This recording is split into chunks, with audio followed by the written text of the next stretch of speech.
வணக்கம். சற்று முன் வெளியான முக்கிய அறிவிப்பின்படி 8வது ஊதிய குழு அப்டேட். 6% ஆண்டு சம்பள உயர்வு கோரிக்கை ஊழியர்களுக்கு பெரிய லாபமா? செய்தியை முழுமையாக கேட்கறதுக்கு முன்னாடி நம்ம சேனலை சப்ஸ்கிரைப் பண்ணலாம். சப்ஸ்கிரைப் பண்ணிக்கோங்க. மறக்காம பெல் பட்டனை கிளிக் பண்ணிக்கோங்க. அப்போ தான் நம்மளுடைய அப்டேட்டட் நியூஸ் உங்களுக்கு உடனுக்குடன் வந்து சேரும். மத்திய அரசு ஊழியர்களுக்கான 8வது ஊதிய குழு அதாவது 8th சென்ட்ரல் பே கமிஷன் தொடர்பான முக்கிய அப்டேட்கள் வெளியாகி வருகின்றன. அதன்படி தேசிய கவுன்சில் JCM வரைவு குழு தனது இறுதி மனுவை சமர்ப்பித்துள்ள நிலையில் அதில் முக்கியமாக 6% ஆண்டு ஊதிய உயர்வு கோரிக்கை முன்வைக்கப்பட்டு உள்ளது. இதுவரை மத்திய அரசு ஊழியர்கள் ஆண்டுக்கு 3% மட்டுமே இன்கிரிமெண்ட் பெற்று வந்தனர். ஆனால் பணவீக்கம் அதிகரித்து வரும் நிலையில் இந்த விகிதத்தை 6% உயர்த்த வேண்டும் என்ற கோரிக்கை வலுப்பெற்று வருகிறது. அதன்படி சம்பள உயர்வு எப்படி இருக்கும்? இந்த கோரிக்கை ஏற்றுக்கொள்ளப்பட்டால் பல்வேறு நிலைகளில் உள்ள ஊழியர்களுக்கு கணிசமான உயர்வு கிடைக்கும்.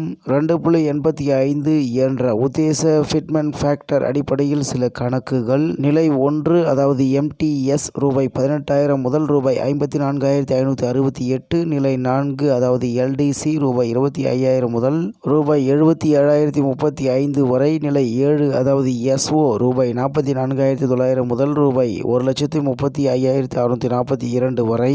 நிலை 10 குரூப் A ரூபாய் 56,100 முதல் ரூபாய் 1,69,478. இந்த உயர்வு அடிப்படை சம்பளத்தை மட்டுமல்லாமல் அகவிலைப்படி அதாவது DA, வீட்டு வாடகைப்படி அதாவது HRA, பயணப்படி அதாவது TA போன்றவற்றிலும் கூடுதல் உயர்வை ஏற்படுத்தும்.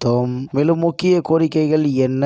இறுதி மனுவில் பல முக்கிய அம்சங்கள் இடம்பெற்றுள்ளன. குறைந்தபட்ச அடிப்படை சம்பளத்தை ரூபாய் 69,000 உயர்த்த வேண்டும். ஃபிட்மெண்ட் ஃபேக்டர் 3.83 நிர்ணயிக்க வேண்டும். ஆண்டு 6% சம்பள உயர்வு வழங்க வேண்டும். HRA-வை 30% முதல் 40% வரை உயர்த்த வேண்டும். ஓய்வூதியதாரர்களுக்கும் கூடுதல் நன்மைகள் வழங்க வேண்டும். மேலும் அகவிலைப்படி அதாவது DA தாக்கம். அடிப்படை சம்பளம் உயர்ந்தால் அதனுடன் இணைந்த அகவிலைப்படியையும் தானாக அதிகரிக்கும். இதனால் ஊழியர்களின் மொத்த வருமானம் குறிப்பிடத்தக்க அளவில் உயரும்.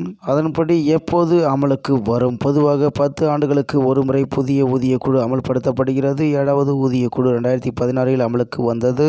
ஆனால் 8வது ஊதிய குழு 2026 ஜனவரி முதல் அமலுக்கு வரும் வாய்ப்பு அதிகமாக உள்ளது. அப்படி அமல்படுத்தப்பட்டால் 2026 ஜனவரி முதல் கிடைக்க வேண்டிய சம்பள உயர்வு அதாவது அரியர்ஸ் தொகையாகவும் ஊழியர்களுக்கு வழங்கப்பட வாய்ப்பு உள்ளது என்று தகவல் வெளியாகி உள்ளது என்பது குறிப்பிடத்தக்கது.